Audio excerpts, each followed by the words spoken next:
Welcome to EconTalk, part of the Library of Economics and Liberty. I'm your host, Russ Roberts of George Mason University and Stanford University's Hoover Institution. Our website is econtalk.org, where you can subscribe, find other episodes, comment on this podcast, and find links and other information related to today's conversation. Our email address is mail@econtalk.org. We'd love to hear from you. Today is November 24th, 2009, and my guest is Pete Boettke of George Mason University.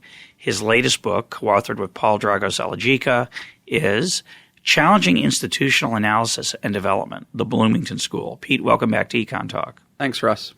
Pete, this year's Nobel Prize in Economics went to Elinor Ostrom of Indiana University. Most people know something about her work on the tragedy of the commons, but as you point out in your book, her work is part of a much larger research project. What's distinctive about those ideas? Well, I think, there's a variety of things that we try to articulate in the book, but the big issue, I think, to get at this is to look at the power of civil society and self-governing citizenry. What are the characteristics of a self-governing citizenry, and how actually do people engage in self-regulation and self-government? Explain that in more detail. What do you mean by civil society? Well, the voluntary interactions of individuals to solve collective action problems rather than to rely on the state. So if you think about the sort of big contrasts of, in political philosophy between Hobbes, who thought of social dilemmas could only be solved by contracting with the sovereign, or Adam Smith, who sees the spontaneous order of the market, what the Ostroms are trying to do in all of their work, Vincent and Elinor and their students, is to sort of look at how it is that you can have, to put it one way, Smithian solutions to Hobbesian dilemmas. So let's talk about some of those. What are some of the applications? Well, the ones that Lynn is most famous for are issues having to do with common pool resources. And the idea is that there's, a scarce, like water or forestries, fisheries, whatever, and that these situations produce a tragedy of the commons. Which let's stop there. Although we've done a couple podcasts on this, which we'll reference in the links to this podcast, let's lay out the incentives of that problem that Garrett Hardin started, right. And why was it called a tragedy initially, and what did the Ostroms come to challenge? Well, the idea is that when you have a collective access to a scarce resource, no one has the incentives to take into account husbanding that resource effectively. Everyone goes to use it, they overuse it, and therefore destroy the value of that resource. So if you think about it in the one example would be the enclosure laws, in England, or let's say a common property, and I have all my sheep grazing on the land. And other people's sheep. And other people's sheep. And I let all those sheep go on the land. Yes, they eat today, but then the grass gets completely depleted, and then my sheep don't have anything to eat tomorrow. Fisheries, I overfish the environment. Fish get smaller and scarcer. And so and the key part is that normally, if it were my fishery or my grazing ground, I'd have a conservation incentive of stewardship to save grass for tomorrow. But if other people are going to eat the grass, the claim is that people will just act in their own self-interest and destroy it. So what Hardin did Garrett Hardin, what he did in his essay was to juxtapose the idea of self-interest that Adam Smith gives us, which leads to an invisible hand, with the self-interest in the situations of the commons, which leads to the tragedy, right? And so therefore something other than self-interest has to be relied upon in order to take care of this resource and make sure that it gets conserved over time and developed. Well, what Lynn does in her work is she went and studied close up how it is that communities come up with rules to take care of their common pool resource, many times of which the community is surrounded around, and in a variety of detailed circumstances, from California all the way to Nepal or wherever, right? All these different areas, and throughout history as well. And throughout history, and what she found was that communities come up with rules, even though they are not private property rules. which would be the typical sort of market response. Let's privatize the commons, divide it up and give it that in those situations where the technology doesn't allow that to happen, it's not the case that these people succumb to the tragedy of the commons, but they instead find rules to govern access to the commons that serve the function that private property rights would serve, to allow voluntary solutions to the dilemma. And the rules can be norms, not just what we think of as rules. Right. And so I think the one thing that's fascinating about Elinor's work was that she opened our eyes to what she makes a distinction of rules in use and rules in form. So rules in form would be sort of the legal rules that are set down. But the rules in use are actually how the local community understands the rules and everything like that. So in the commons... Because the law is never really literally what it says it is. Never really written down like that. And so what you have in her situation is that, and I would add a distinction called rules in function. So I when I look out in the world and see things out the window, what I try to stress all the time is that there's rules in use, there's rules in form, and there's function that rules have. And that in these situations of the commons, when we don't have the technology to parcel up the land, say, for example, into private plots. Or the ocean. Or the whatever, right? What we get is we get rules in use which limit access, which serves the function, right? It limits access and it forces accountability that serves the function that a private property would, even though we don't have private property in form. What we have is collective ownership in form, but actually the rule in use is a collective, I put in quote marks around it, you can't see that, yeah. But collective yeah. Only in the sense that it doesn't give the right to Russ Roberts or to Pete Boettke. What it does is it gives the right to the community, but Russ Roberts and Pete Boettke have limited access to the resource, and we're accountable for the way we use the resource. So to give an example of something like this on Curb Your Enthusiasm, right at the same time that Lynn won the Nobel Prize, there was an episode in which Larry and Christian Slater were at a party at Mary Steenburgen's house, and Christian Slater was sitting at the buffet line and ate up all of the caviar, which is a common property. Right. Nobody has ownership of the buffet line. And Larry comes up to him and says, "You're violating the rules," and there is no sign up. And Christian Slater says, "There's no sign up here. There's nothing like that." And he says, "But there's a rule that you're not supposed to have, just sit there and eat all the caviar." And it's like, a light goes off in your head while you're watching TV, and you go, "Bing, bing, bing, Lynn Ostrom and the Common Pool Resource." It's right there. And that's the kind of thing that she talks about across all kinds of walks of life and different cultures and whatnot, is that people come up with these ideas of having rules which limit access and point accountability to people, even though we don't formally have the legal rule of private property rights. And of course, I like the Curb Your Enthusiasm example because shame, guilt, and disassociation, shunning of people who don't keep the implicit rules is one way that people voluntarily enforce the rules that are not written down, that are very amorphous but are very real in most settings. Right. And in this episode, Larry goes and tells Mary, and Mary goes and has Christian leave the party. Oh, right. Which is the shame. Ostracism, which is the idea of limiting access. So it's not Lynn's work, which focuses on community-based rules, doesn't embrace collectivism, though it is a collective choice. And a lot of people get confused about this because it is rules in use, rules in form, and then the function of the rules. And so they get confused by the old language, which is a broader theme that Vincent has always stressed, is that our language can prevent us from understanding what's really going on in the world. I want to talk about that for a minute because you used a language just now which I think is extremely important. You talked about voluntary collective action.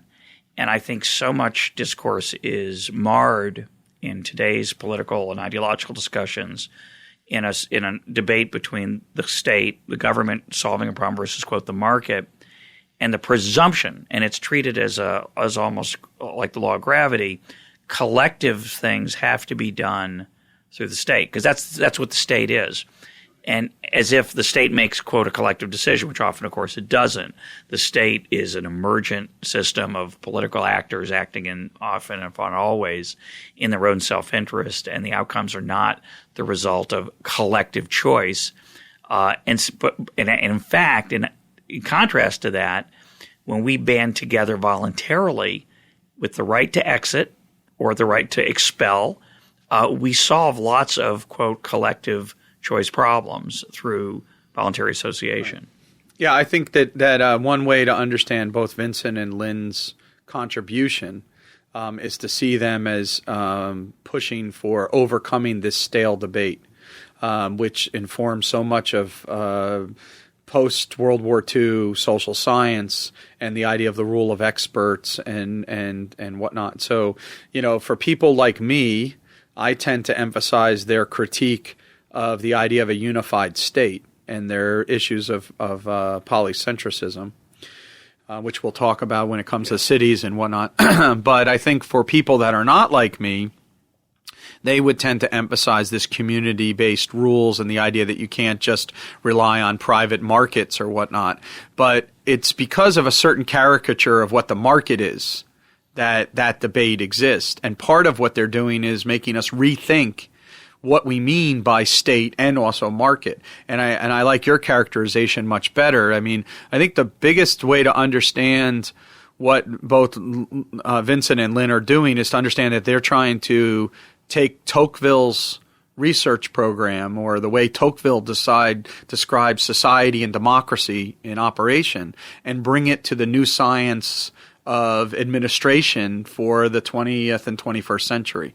And in that, you make this divide between civil society, which is made up both of nonprofit and for-profit ideas, and the state-led action. And you see the relationship between it. So markets are, in their world, embedded within a larger civil society set of supporting institutions. And so if you think about it, what I said before about these Smithian solutions to Hobbesian dilemmas, the way in which the Smithian solution works is through the obviously the sort of self-directed behavior of individuals embedded within civil society organizations, some of which are market institutions, others of which are your churches, your community groups, your bridge club, whatever, that actually work, your neighborhood association, that have these rules in which we live by and govern our daily life, that direct us in one direction rather than the other. And that leads to the idea of institutional analysis and all those things. So, the way that why I think Lynn is such a powerful thinker is if you go back to her presidential address at the APSA,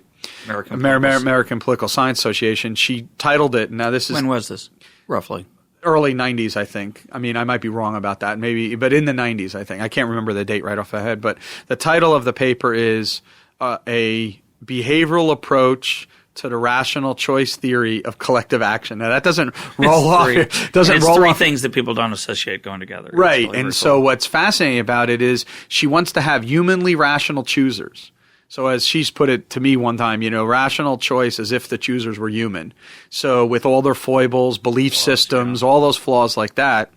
And yet at the same time sort of explain markets or the outcome of spontaneous order as this complex phenomena. And the question is, how do you go from the individual with his foibles and whatnot to this, collective reality of a spontaneous order? Yeah. And it's through these various institutions, not the cognitive capabilities of man. So, before the podcast started, we were talking about the Freakonomics thing. One way to think about, what Lynn is part of is a movement called Stupidnomics, which is we start with agents who are not imbued with all the rationality of the world. All the knowledge, everything like that. But somehow they stumble upon, because of the ecology within which they operate, to solve very social, vast social dilemmas that no state or lawgiver could be able to solve from on top, but they do through the interactions of their behavior with their neighbors. But behind that is, and by the way, Vernon Smith in our podcast, I think it was the second one we did, said something I thought was very deep, which is, I think Vernon sees himself very much in that enterprise as a behavioral economist, where markets are correcting institutions, emergent institutions are correcting and restraining our human flaws or sending us signals about what we ought to maybe be doing differently. But I want to talk about the Hayekian aspect of that, which you did not mention, which is implicit, I think, in Elinor Ostrom's work, and maybe explicit in parts, but not in that recent description. So people are flawed. They're doing the best they can under the constraints of their imperfection and of both cognitive ability and knowledge and information. And the outcomes turn out much better than you'd anticipate or that could be designed from on high, because institutions, and that's a very vague word I want to focus on, or norms or rules, help them pull together their information with others in a way that is could not be designed. And I think in the background of that presumption is competition among rules and norms and institutions. So there's a presumption in the background that the norms, rules, and institutions that emerge are better than just random. And this is, I think, where does Hayek write about this? Somewhat in Law, Legislation, and Liberty, I think mostly, which is I found a very difficult book, not so much to read, but a difficult book to absorb, because I had trouble distinguishing between when he was talking about the way the world is versus the way it could be versus the way it ought to be. Mm-hmm. But the way I understand Hayek is that, this goes back, of course, to Ferguson and who pre-Adam Smith talked about invisible hand, that institutions are through competition and through the traditions that we have, that you don't eat all the caviar at the buffet table. That rule, which is not written down anywhere, is the result of endless trial and error by religion, culture, civil society. Is that a good way to – do you think that's the right way to look at it? Well, yeah. I mean, certainly in Hayek's rendering, that's the case. I do think that in Vincent and Lynn's case, that they are very in their detailed case studies, they're more focused on the way the system actually operates than the normative aspect of whether or not that is better in some meta sense. What it is better than is what the public administration community was trying to impose, for example, in cities in the 1950s and 60s, or the development community was trying to impose on less and less developing countries in the 1970s, 80s, and 90s. And so what they do is they're comparing it to this other stark rule by experts rather than the common wisdom of the people. But they don't make this meta argument. Vincent does in a book that I think is phenomenal, actually, but that's different from Lynn slightly. But Vincent has a book called The Meaning of Democracy and the Vulnerability of Democracies. And in that, he sort of talks about what it takes to be a self-governing citizenry. And part of the joint project of the workshop in political theory and public policy is at Indiana.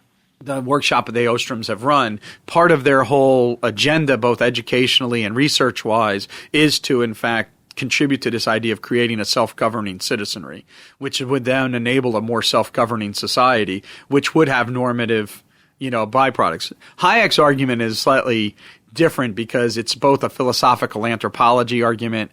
We didn't adopt rules because of reason. We got reason because we adopted rules. That goes back to our pre-hominid existence. When we were tribal, and then, then we come up and then we have these rules today. And then there's, vague notions about the competition over rules and, whether or not Hayek suffers from a Panglossian fallacy. I don't believe he does.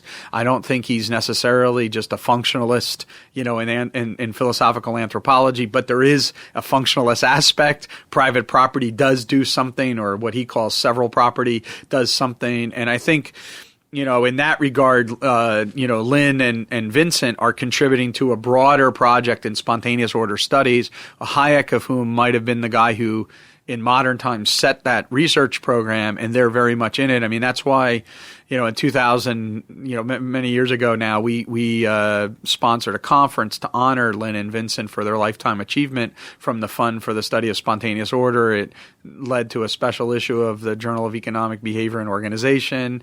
Mercatus Center here at George Mason, gave them an award at the same time. And so, our association with Lynn and Vincent as George Mason's association, because they were founding members of Public Choice Society, go all the way back, for several decades. So it's, but I see them as being very much a part of that. And just like Vernon, as you said, Lynn's argument about a behavioral approach to rational choice theory of collective action should tell everyone she's a rational choice theorist of collective action. That's the political science code words for public choice theory. And a behavioral approach means that she wants to sort of open it up to, subjective perceptions, ideology, the errors, these cognitive things, which means she's a Hayekian. Yeah. All right. And so it's, and just like Vernon in the ecological rationality idea, in his Nobel Prize address, he's very much drawing on the Scottish Enlightenment of Hume and Smith, and then its modern developments in Hayek. And so I think that all of these individuals are part of a broader project which traces back to the Scottish Enlightenment.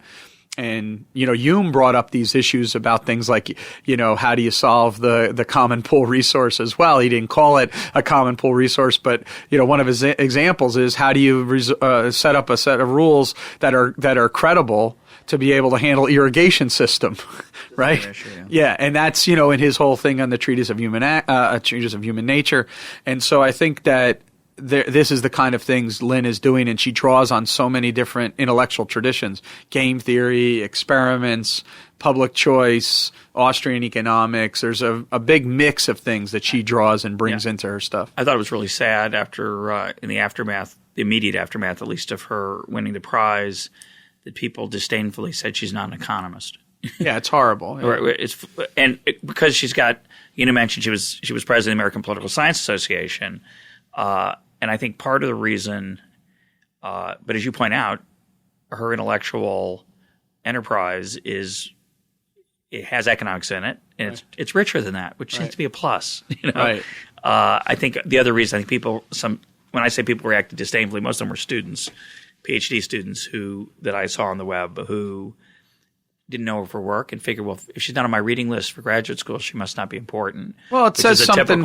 It says something to us about the nature of economic education at the moment, because people like Lynn Ostrom or Vincent Ostrom, for example. Let's just use Vincent for example.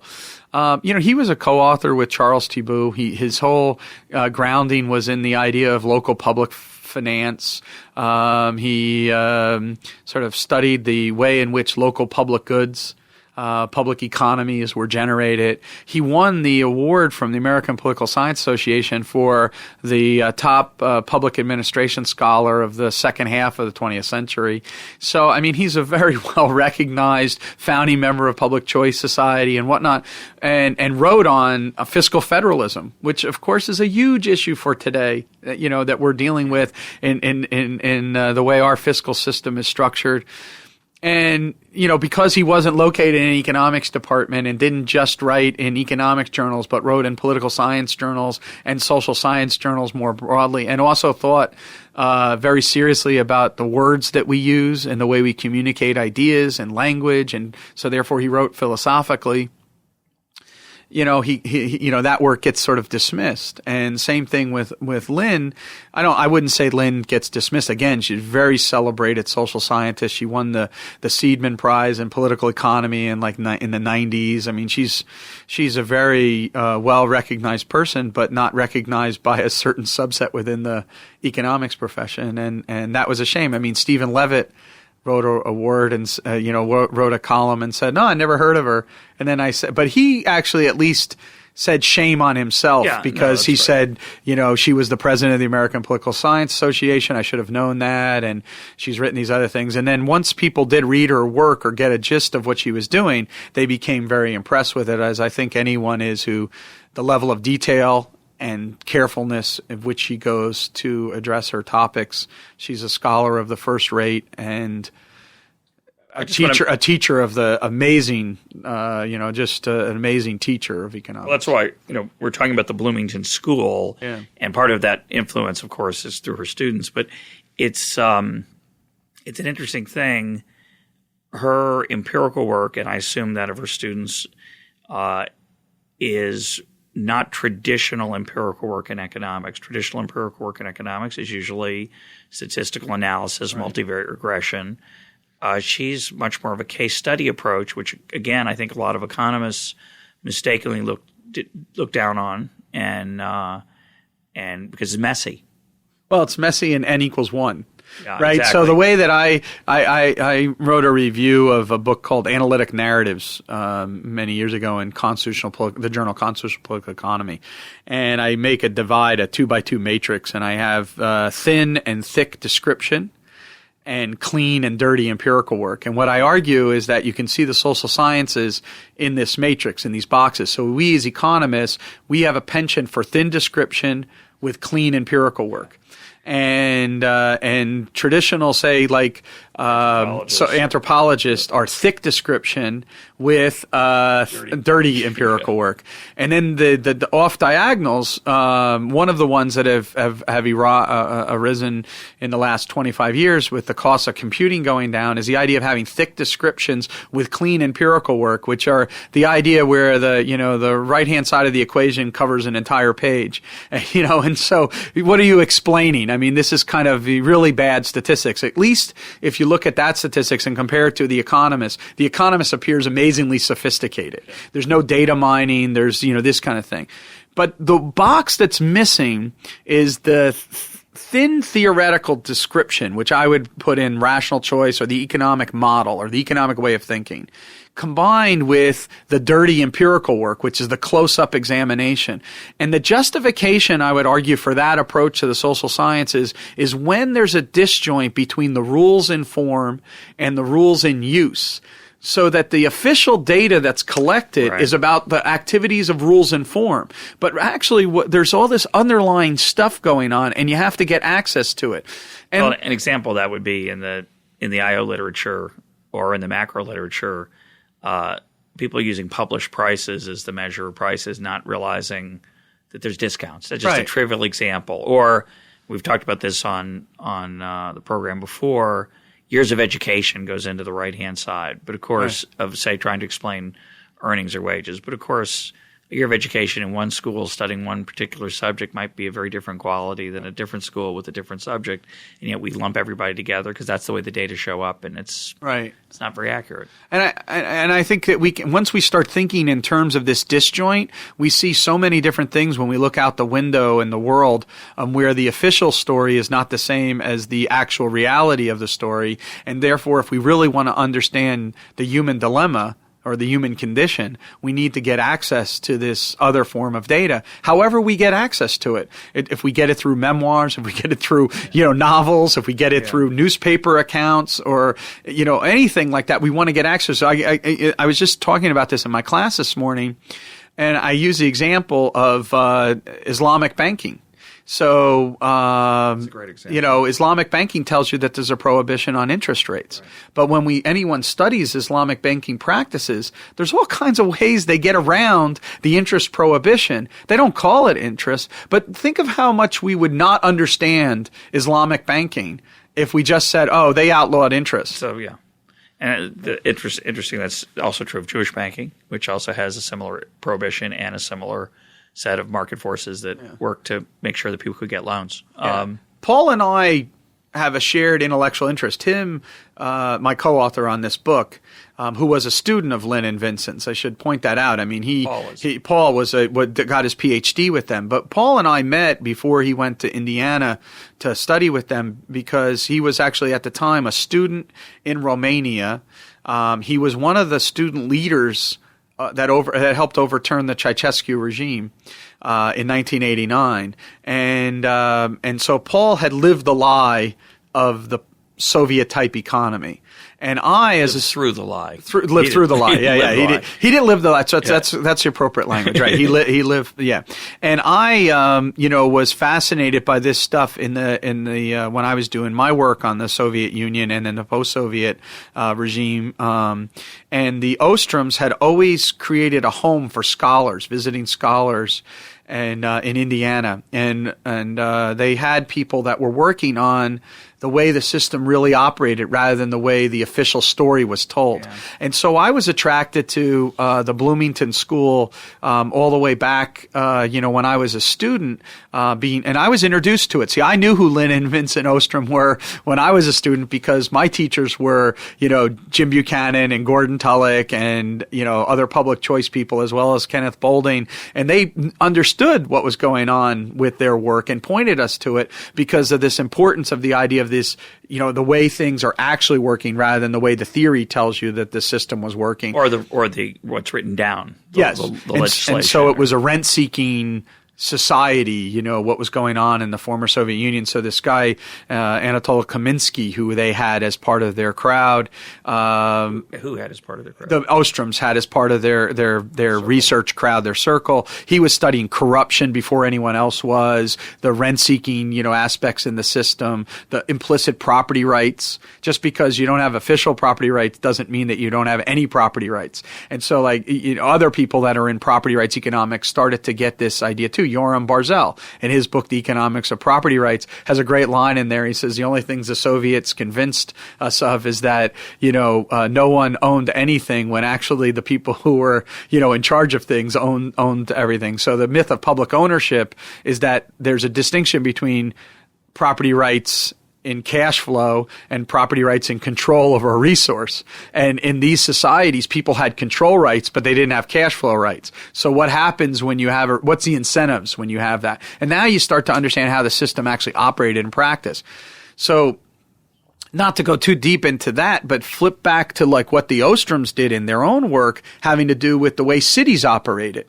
And then the idea that everyone looked at cities, let's say when Vincent first was starting or when Lynn started in the 60s, and they would look at cities and they would say, oh, those cities are unorganized. There's duplication. We need to have... It's inefficient. Yeah, it's inefficient. So we need to have a unified structure.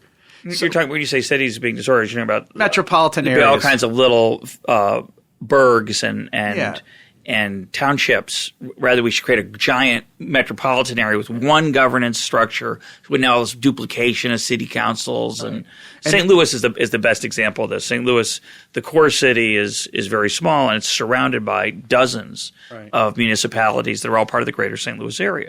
Well, I have the example that I always have is New York City and New York City public schools.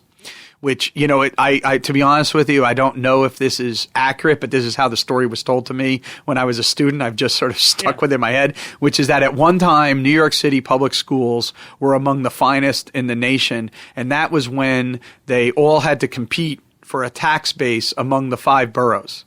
So there wasn't a central administration of the school system. There was, in fact, on paper. And there were all these different school districts, and people took their kids, whether or not I'm going to live in Manhattan, Queens, the Bronx, Brooklyn, or out in Staten Island. I'm going to make all this distinction, and they voted. It's kind of a T-boo model.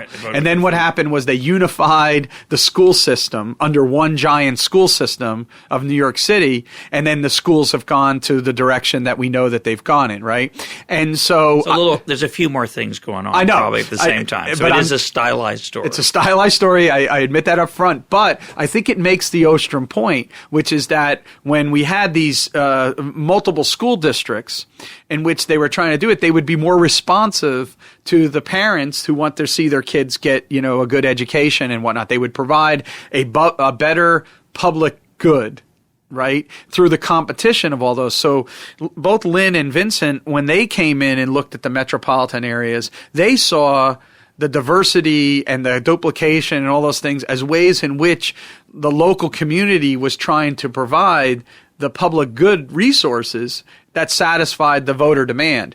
And where public administration officials came in, they saw, oh, that's a mess. We need to unify it. And so what you have in in their story is a microcosm of the socialist calculation debate, because what the experts in public administration wanted to do was unify the city, and what they're doing is talking about polycentricism and how polycentricism, that is multi-centers of authority, rather than the idea of monocentrism, that polycentricism is efficient, which brings up the idea of the metaphor of the market mechanism or the spontaneous order. Polycentricism is a term that Michael Polanyi coined, and that they used and recognized that Polanyi is a contributor to that. But it's also a term that is related to what Hayek is talking about in spontaneous orders. And so the basic idea is similar to the idea that people might argue about what's the source of wealth in Europe as opposed to China. Why no capitalism in China in the development period? It was because China or Russia, for example, were under a unified empire, whereas in northwestern Europe, you had all these little city-states competing with each other. And it turned out that polycentricism turned out to be the source of economic growth and innovation and whatnot, because you have more experiments. To go back to your early example, there's more experimentation, there's more feedback.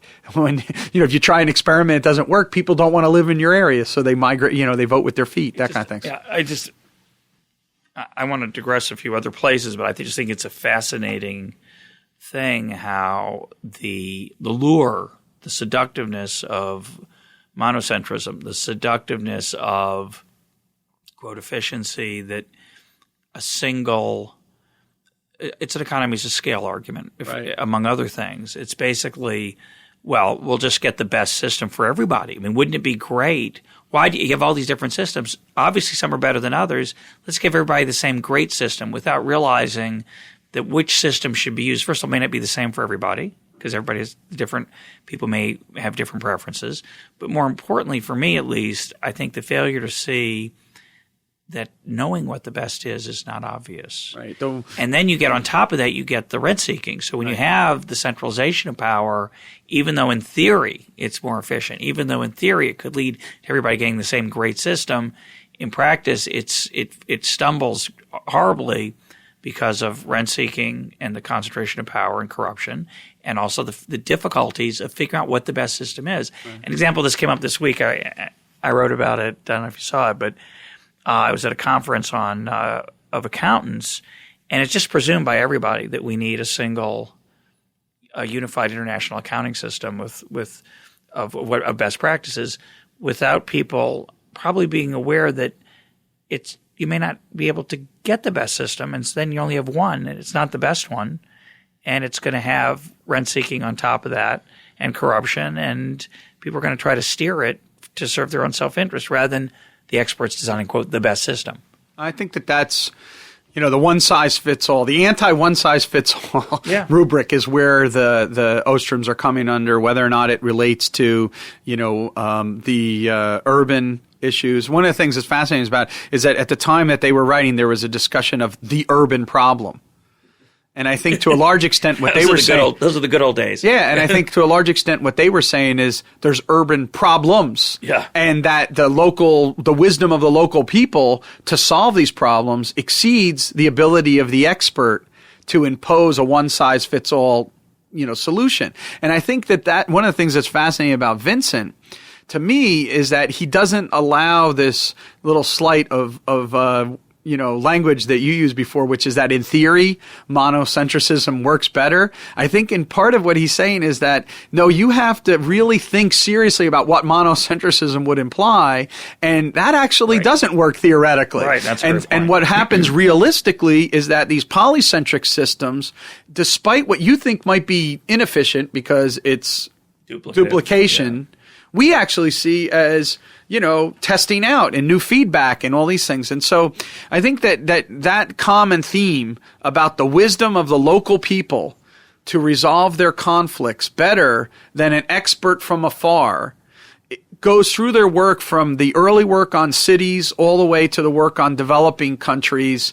And in particular, even Lynn's criticism, she published a fantastic book a few years ago, on aid, sustainability, and economic development, which was published by SIDA, the Swedish Institute for Development Assistance or whatever.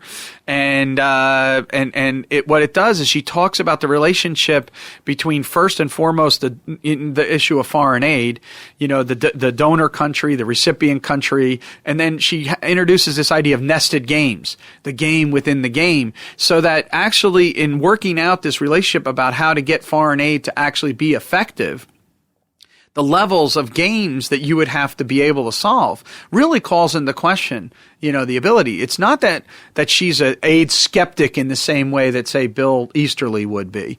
But what she is, she raises to a level of concern the issues of solving these issues of the games nested within other games that are required in order to be able to allow a expert targeting to work is almost insurmountable, as opposed to the common wisdom of the people who resolve their conflicts every day and have been doing it for centuries in some cases, and who, in fact, this raises the question of what do we mean by development too, because I think to a large extent, the question is, are they living peaceful lives? Are they improving themselves? These kind of things. I think to a large extent, Lynn is seeing more order in the local world than what the experts who come in from the outside see.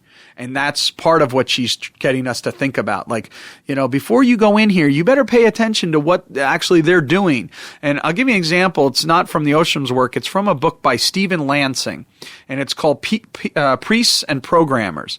And he talks about, the Green Revolution in terms of increasing crop yields. And going into Bali and trying to manage the water tables.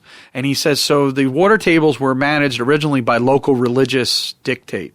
They had these rules. They weren't formally written down, but the way in which they handled everything, was based on that. And it wasn't, quote unquote, efficient from a scientific point of view. Could be better. In theory.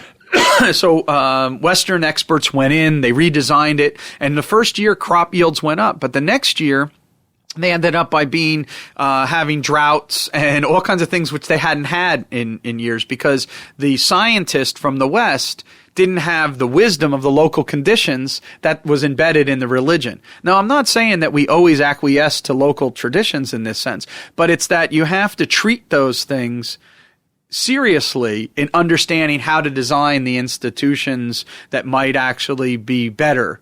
Right? But you can't. So in this sense, I always tell, my students that the only path to reform is an indigenous one. You have to begin with the indigenous institutions and then work with them to get an institution that would lead to other sort of ideas. Right? And there's really, I just want to highlight two ways in which that outside expert solution can go wrong. One is, as you said, they maybe didn't have the experience with the drought. They didn't realize that could happen. They didn't have enough data or experience, and so the solution they designed was not fit for that setting, that local setting. Of course, the second is that they can sometimes impose a set of new constraints, new institutions, and the indigenous institutions respond, or the people respond, and don't implement them the way that the expert thought. And so as a result, it doesn't work for that reason as well. I was part of a project with USAID many years ago, and part of the reason why they were interested in us, this is when they started with working with IRIS. Did some work with Mansur. It's Mansur Olson's institute, the Institute for Research on the Informal Sector, who also was trying to understand how these things. And so I was teaching at NYU, and Mansur Olson had me coming down there. I was part of this research team with him and doing some of this stuff with USAID. And then unfortunately he passed away, and so eventually USAID came to our group over here at Mason and wanted to know if we could help them with understanding institutions and economic development. So we agreed to do a series of seminars for them. And the big question for them is they came up with basically a precursor of the Doing Business Index, or the DeSoto sort of spiderweb red tape analysis. And they tried to implement it in a ton of different countries. And they would get people to buy on to the idea of doing a study. They would do the study, show that if they cut red tape, they could improve their economy by such and such, but then they couldn't get it ever implemented. And to get rid of the red tape. Local, to get the officials in the local economy to improve, like this. Yeah. And they came to us and they asked us the question, like, we don't really understand. We just produced this beautiful study. Showed all the benefits of reducing red tape, but they won't reduce the red tape. What do you think the deal is? What's going on? And this is what Lynn was talking about in terms of this relationship of this nested game. Yeah. So you have to understand the indigenous incentives. Yeah. And of course, you just nailed it, which is that, the local officials had no incentive they're doing great. They're doing great. This is how they pocket their money. Yeah. And so I think that she highlights a lot of that stuff in her work. And she also, as I said before, she's very eclectic in the use of tools that she draws on to try to understand the reality there. So she's done experiments in the field. She has done case studies. She's done all kinds of things. She uses game theory. She uses public choice. And so she's very much a very eclectic social scientist across, who then draws on a variety of traditions to try to unearth the ability of these local individuals to resolve social dilemmas, and how we can build from those social dilemmas out to maybe solving broader problems, scaling up. Yeah, I want to digress for a minute because this conversation, there's two crucial things I want to make sure we get to. One is quote a digression, but it's not really, and it's just another version of this story to some extent. It comes back to your observation about my use of the phrase "in theory." You could call it in inadequate theory, or in blind theory, or in imperfect theory. It would be the case that.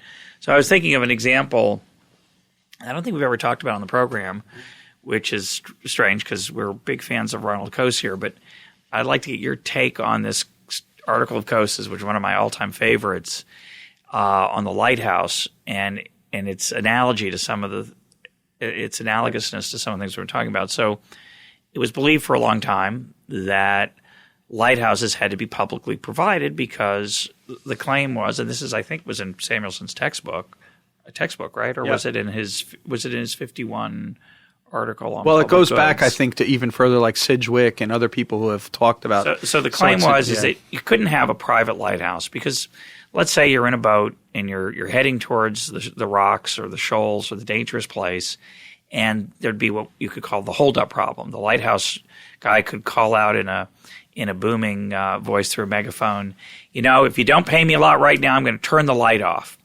Now, of course, one issue would be he could then exploit you. The second issue would be, but what if there's a guy right next to you in his boat and he's paid for it and he's got to have the light on for that guy? He can't exclude you. It's a classic public goods problem, and therefore private ownership would always be inadequate. Private lighthouses could never survive.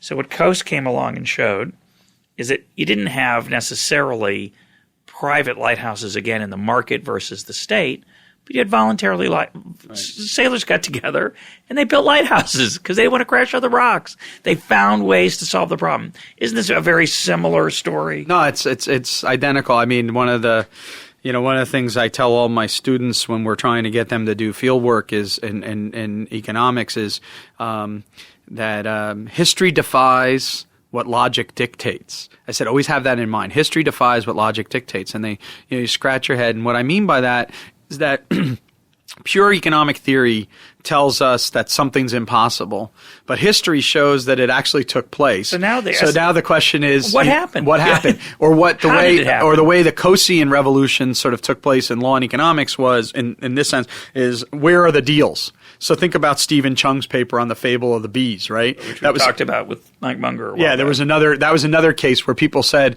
"Oh, that can't happen." But yet we find out there's all kinds of contracts that people sign, and the same thing with the lighthouses. They ended up by doing where the harbor master, had charged fees or whatever. I think is the way that Coase talks about the deal, right? So it's like the way that you come into the harbor, and it becomes, so the lighthouse is a bundled good with other services that allow it to happen. And so I think that as long as we, or what you could call tying arrangements, right, overcome these sort of public goods aspects. Yes, I mean, Lynn's work is really about how it is that individuals resolve a dilemma which in the strictest understanding of the theory would say it couldn't take place. but yet they somehow find ways to get to contractually in quotes again, around it either through the norms or the actual rules that they voluntarily agree to. So this raises a question which I haven't heard discussed, which is, you mentioned a Panglossian perspective. It's tempting to say often, well, the market will figure it out, or I think a better linguistic phrasing would be people will figure it out. They'll develop norms. They'll figure out ways to solve this problem. And we see many times that does happen, contrary to what the sort of I call the naive or standard theory suggests.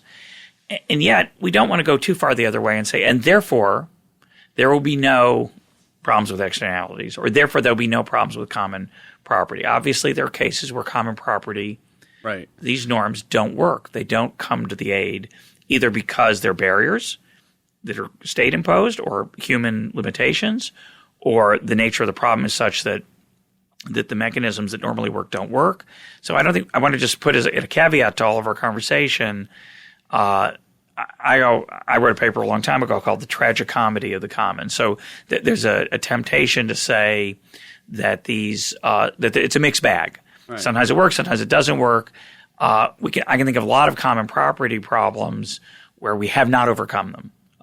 We haven't really solved the fishery problems of the ocean right now. I think in many ways those solutions are often state imposed and imposed badly.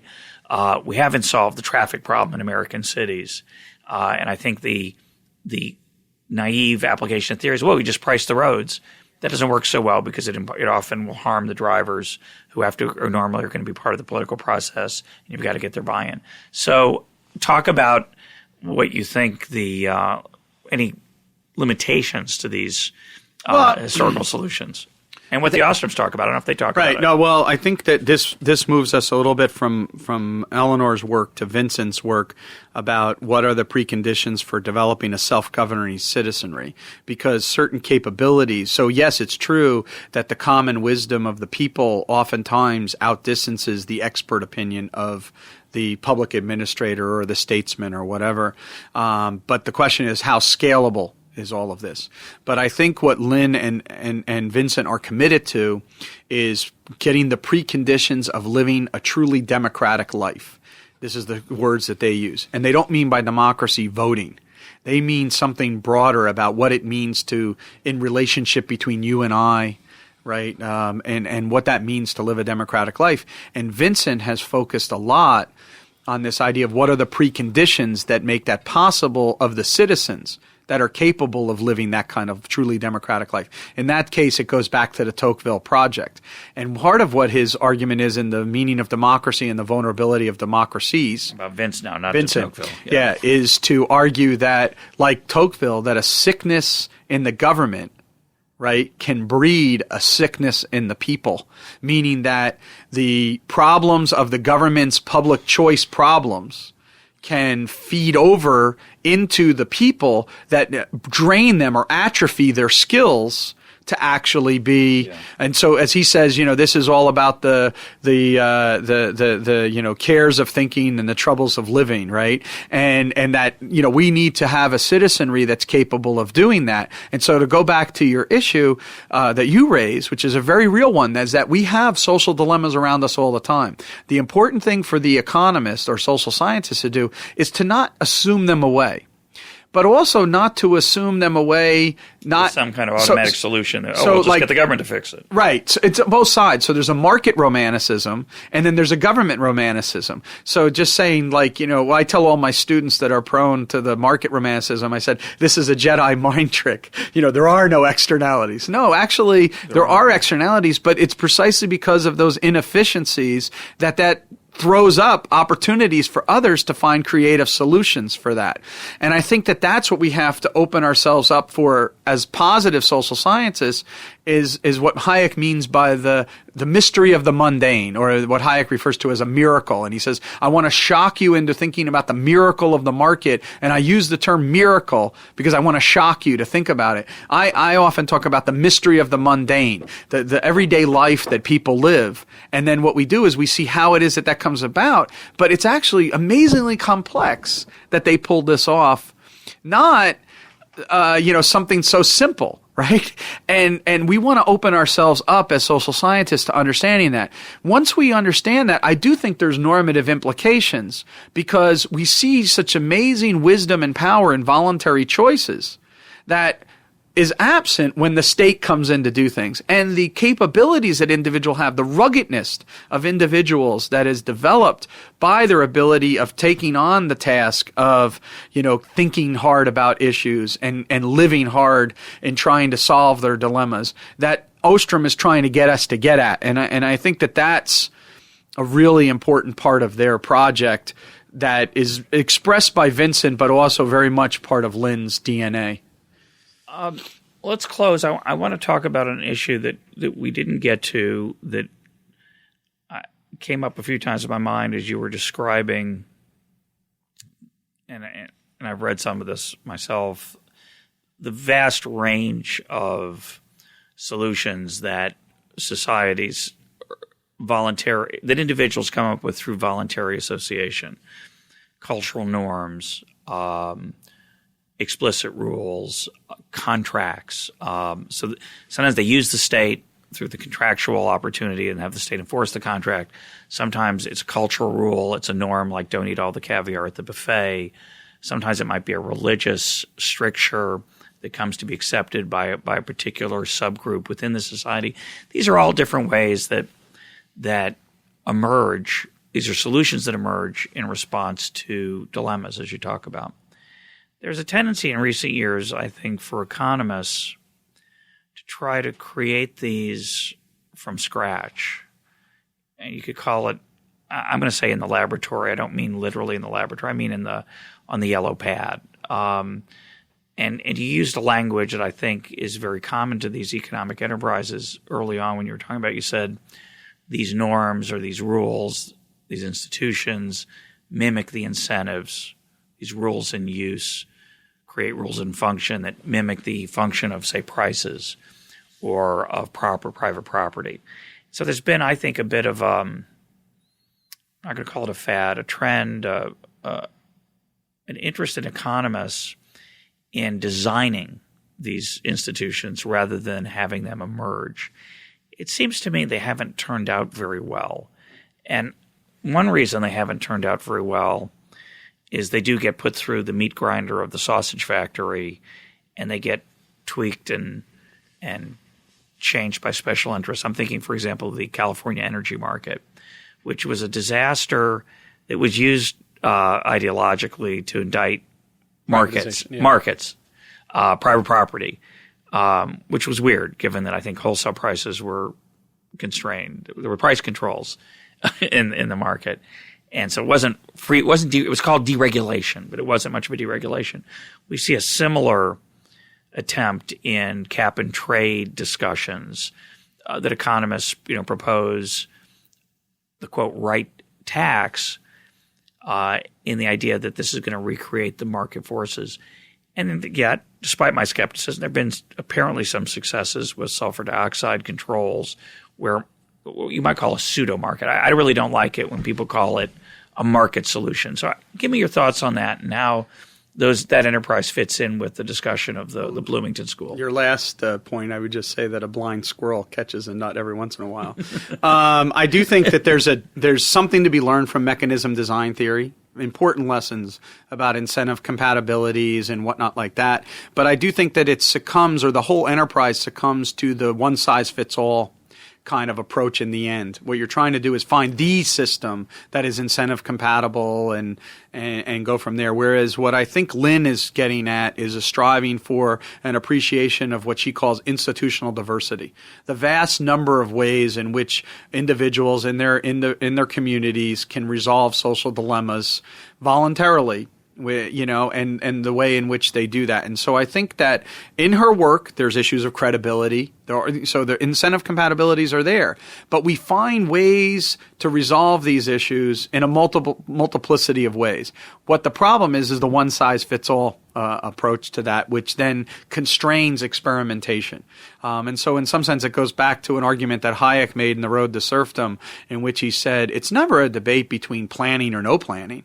It's who and whom is going to do the planning, right? It's not, and so what we don't want to have is one unified plan. What we want to have is a multiplicity of plans. Well, that's a different debate and a different era, but I think in a large part what Lynn is talking about in her institutional diversity is the same thing. It's individuals resolving these issues through a variety of ways that they find, and then opening us up to that question of, what is happening? And why is it happening? This is pure enterprise in the science. And so in this sense, it's like she's an embracement of the curiosity of the social scientists to how humans solve their issues in the world, and not the idea of the scientist as an engineer whose job is to solve the problem. So it's a different perspective that she has. The second aspect of that work is that there is a normative bent in this idea of what I was referring to before as living a democratic life. What they're trying to do is educate citizens so that they can become informed participants within a truly democratic life. And that democratic life is a decentralized, self-governing life. And so what does that all entail, both institutionally and in terms of our capabilities and what we're willing to shoulder in our responsibility as free and responsible individuals? You were at this meeting recently where I sort of summed up our current situation. I said, look, we want to have a society of free and responsible individuals, very Liberty Fund like, free and responsible individuals with a market economy based on profit and loss. If we live in a society where individuals are given freedom but don't have any responsibility, and a market where you allow profits but socialize the losses, why would you expect things to not go haywire? Yeah. And that would be the kind of experiment which then gives us a bad name because it was done in the name of profit. It used prices to pull it off. There seemed to be private property rights, right? But we didn't actually have the responsibility and the negative side of things to discipline behaviors. So you had freedom but no discipline, or freedom with no responsibility. In that sense, the system went haywire. And now how do we get that back? It's not that the market was failed. It's that the rules under which the system operated generated perverse outcomes so that were translated through market mechanisms into some very, unsavory kind of activities. And I think a similar kind of thing is what she's looking at when she's sort of studying up close and personal various different things. Like I said, from irrigation systems in California to the way we handle fisheries in Iceland to, the way that we handle, common pool resources in Nepal or whatever.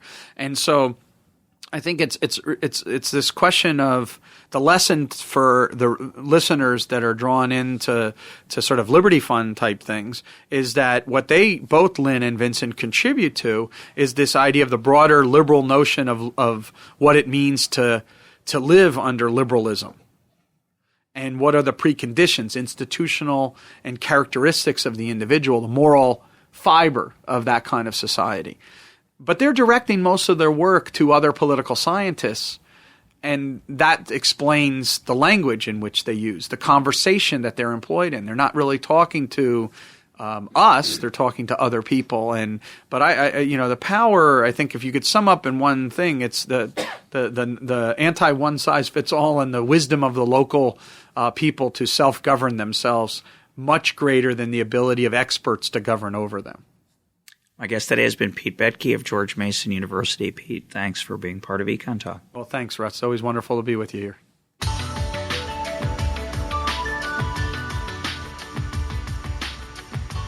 This is EconTalk, part of the Library of Economics and Liberty. For more EconTalk, go to econtalk.org, where you can also comment on today's podcast and find links and readings related to today's conversation.